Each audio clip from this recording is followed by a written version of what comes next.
okay, John. You're all right. Nice. I'm dragging it as slow as I can.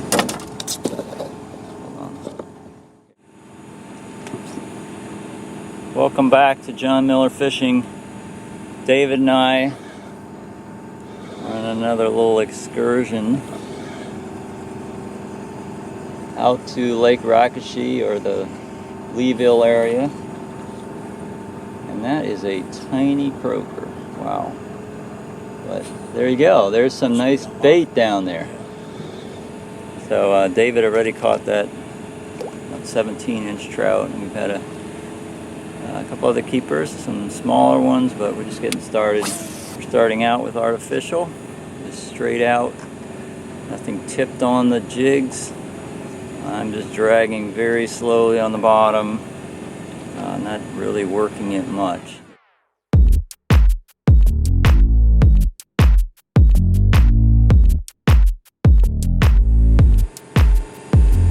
Go back.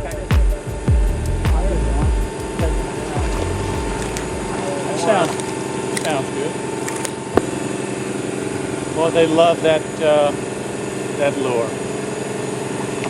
That's a nice one, John. That's a nice one. Did you say little at first?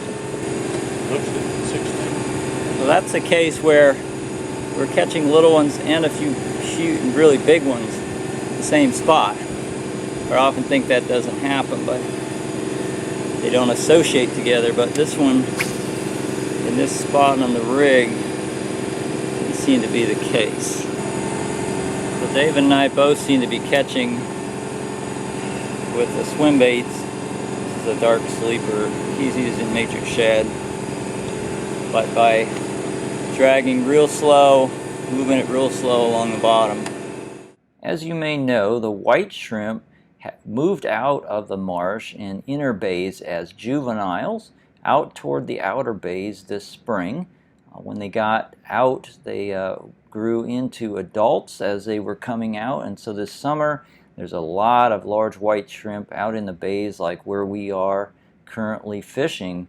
The post larvae that have hatched have moved back into the marsh, and we're going to see them coming back out from the grass and into the lakes and ponds where they're going to grow. And then this fall and early winter, we're going to see them moving out toward the outer bays again to complete their life cycle.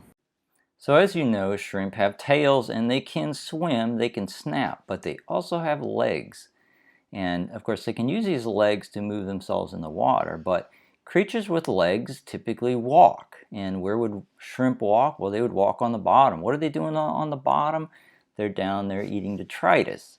So when you drag a bait along the bottom, I think it looks a lot like a shrimp that's moving along the bottom. There he is. Bait. That time I worked it harder. Okay. Popping it. That's a nice one. Oh man, beautiful. And as we saw earlier, there are also finfish on the bottom like croakers, but still shrimp are an easy target, easier than croakers for the trout. Now this technique of dragging the bait along the bottom not only works in the deeper water where the rigs are, but it also works in the shallow water around the islands. And these islands may have oyster beds around them, and that's especially effective in the oyster beds.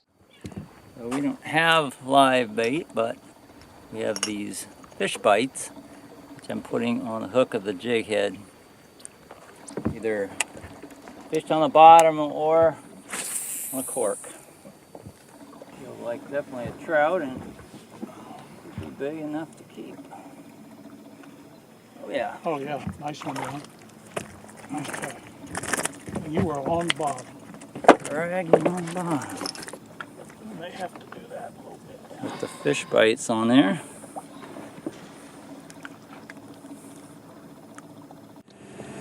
Pull out the Chalmette rig.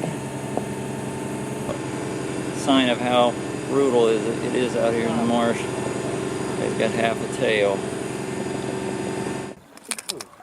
That's a keeper, but I may let that one go. Yeah. Get the back of that thing.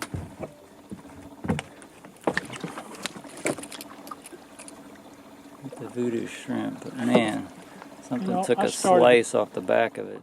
In the summertime, the trout are out here braving the predators because they need higher salinity in order to spawn.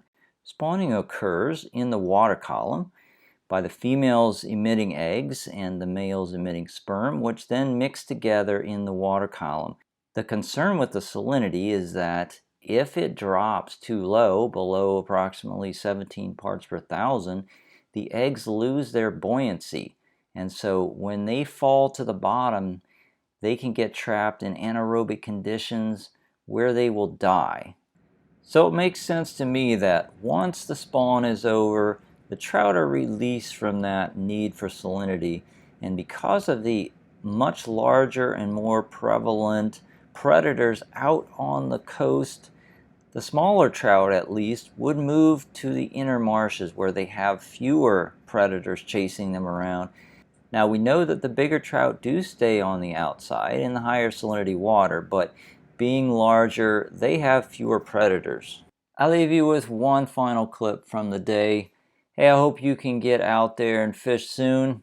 Fall is coming. I know it's really hot right now, but we're getting there, and the best season of the year is still in front of us.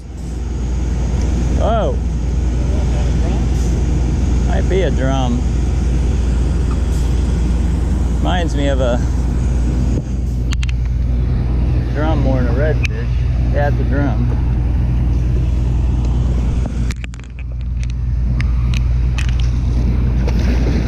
Sorry, I wasn't ready, but I had it there.